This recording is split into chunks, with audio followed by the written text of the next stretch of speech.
Welcome to mini vlog. બધાને જય દ્વારકાધીશ અને રામ રામ. તો આજે તો આપણે ઘઉંની અંદર નાખવાનું હતું ખાતર, એટલે પછી સવારમાં નીકળી ગયા ખાતરની થેલી લઈને ખેતર તરફ.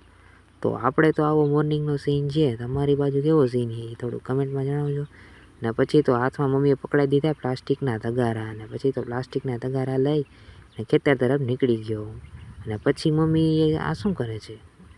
મમ્મી તો અનબોક્સિંગ કરે છે ખાતરની.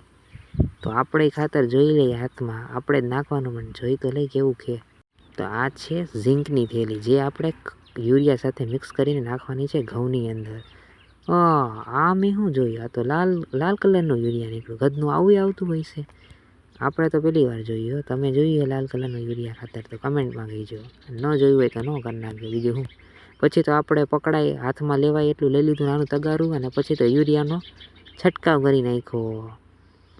અને પછી તો હાથમાં ફોન લઈ લીધો અને ઉતારવા માંડ્યા આપણે સીન. તો આવો કાંઈક નજારો હોય. આપણે તડકો નથી નીકળ્યો સવારમાં, અને વાદળછાયું વાતાવરણ છે. અને પછી તો આપણે બતાવી દીધું ઘર, અને પછી વચમાં આવી ગયા મોરલો, તો એને લઈ લીધો આપણે વ્લોગમાં.